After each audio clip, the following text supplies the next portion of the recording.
The saloon, like every other room in Arnside House, was large and lofty, and had been furnished, possibly some 20 years earlier, in what had then been the first style of elegance. This, however, had become outmoded, and although the room bore no such signs of penury as a ragged carpet or patched curtains, the bright brocades had faded, the paint on the panelled walls had cracked, and the gilded picture frames had long since become tarnished. To a casual visitor, it might have seemed that Mr. Penicuik, who owned the house, had fallen upon evil days. But 2 of the 3 gentlemen assembled in the saloon at 6:30 on a wintry evening of late February were in no danger of falling into this error. They knew that great Uncle Matthew, who had made a fortune in the large enterprise of draining the fen country, was one of the warmest men in England, and suffered merely from a rooted dislike of spending money on anything that did not administer directly to his own comfort. The 3rd gentleman gave no indication of thinking about it at all.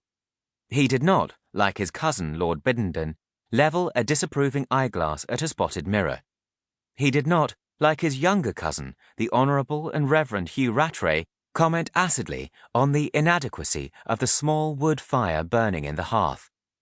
Throughout dinner, which had been served at the unfashionable hour of 5, and had been chosen, as Lord Biddenden pointed out to his brother, more with a regard to the host's digestive difficulties than to the taste of his guests, he had maintained a silence that might have been unbroken had his cousin Hugh not addressed a series of kind and simple remarks to him, which could be easily understood and almost as easily answered.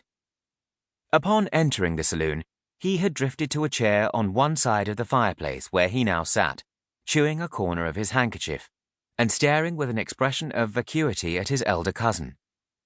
Lord Biddenden knew that this gaze betokened nothing but blankness of mind, but he found it disconcerting, and muttered fretfully, "I wish the silly fellow would not stare so."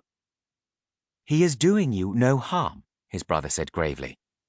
However, he picked up a book of engravings from one of the tables and gave it to Lord Dolphinton, directing him to look at the pictures and telling him that he would find them very pretty and interesting.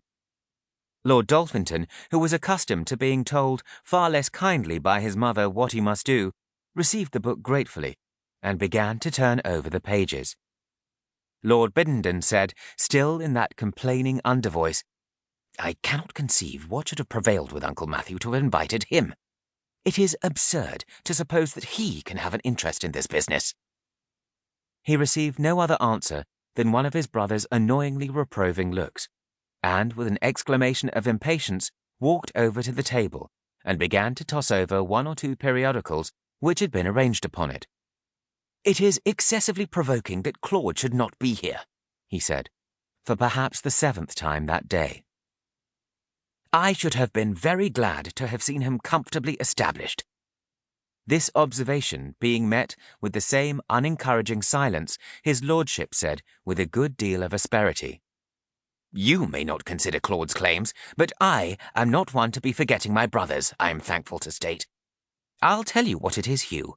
You are a cold-hearted fellow, and if you depend upon your countenance to win you a handsome fortune, you may well be disappointed, and there will all my trouble be spent for nothing."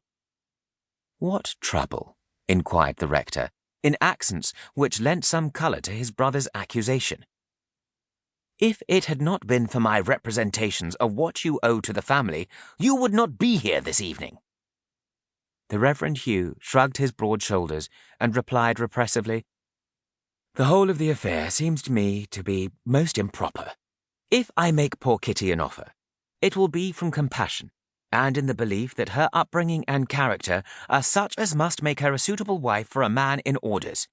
"Humbug!" retorted Lord Biddenden. "If Uncle Matthew makes the girl his heiress, she will inherit, I dare say, as much as £20,000 a year.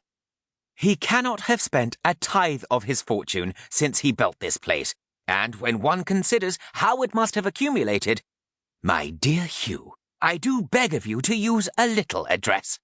If I were a single man— But there, it does not do to be repining, and I am sure I am not the man to be grudging a fortune to either of my brothers.